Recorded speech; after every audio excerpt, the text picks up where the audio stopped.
আমাদের মাঝে যে মানুষটি দাঁড়িয়ে আছে তাকে তোমরা কেউ চিনতে পেরেছো? চিনতে পারলে না তো তাহলে এসো দেখে নাও আমরা আজ কোথায় এসেছি। এই দেখো বন্ধুরা, অবশেষে আমি চলে এলাম চাকদার সেই বিখ্যাত বিরিয়ানি রেস্টুরেন্ট একান্ত আপন। এখানে তোমরা কে কে এসেছো আমাকে জানিও। আস্তে আস্তে আমি ভেতরের দিকে প্রবেশ করছি।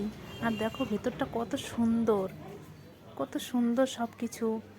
এখানে খাবার দাবারও খুব সুন্দর, চিকেন, মটন, রাইস সব কিছুই খুব সুন্দর, আর সব কিছুই ঝরে ঝরে পড়ে। এক কথায় বলতে গেলে খাবার দাবার সত্যিই অসাধারণ। এ দেখো আস্তে আস্তে আমি উপরে চলে এসেছি। দেখো কত সুন্দর জায়গা। এ দেখো আজকে আমি শুধু একা না, এই দেখো আমি আমার সঙ্গে করে কাঁধে নিয়ে এসেছি। এই দেখো আমার দেওর, এই যে আমার সব দেওররা, সঙ্গে আমার এই দেখো ননদও আছে।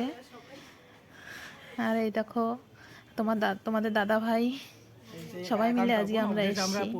মোট 7 জন এসেছি আমরা এখানে। খাবার অর্ডার করে আমরা বসে আছি, কখন আসবে আমাদের খাবার সেই অপেক্ষাই করছি। অবশেষে চলে এলো সেই ঝরে ঝরে পড়া রাইস, সঙ্গে সন্দেশের মতো নরম মটন। সত্যি এত নরম মটন কোথাও খাইনি। সামনে এত খাবার দেখে আর চুপ করে বসে থাকতে পারছি না, তাই দেখো টুক করে 1 চামচ খেয়ে নিলাম।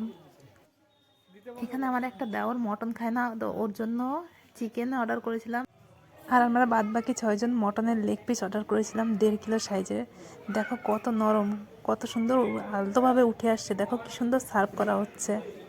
ঝরে ঝরে মরা মটন, সঙ্গে হান্ডি নান, চিকেন কষা, সঙ্গে আছে স্প্রাইট এবং সেই সঙ্গে আনলিমিটেড রাইস, ও আরও আছে স্যালাড ও দারুণ সুস্বাদু একটি চাটনি রেসিপি। সব মিলিয়ে আমাদের দুপুরটা আজকে দারুণ জমে গেল। তো তোমরাও যদি এরকম দুপুর জমাতে চাও আসতে হবে চাকদায় একান্ত আপনে। Tata, bye bye.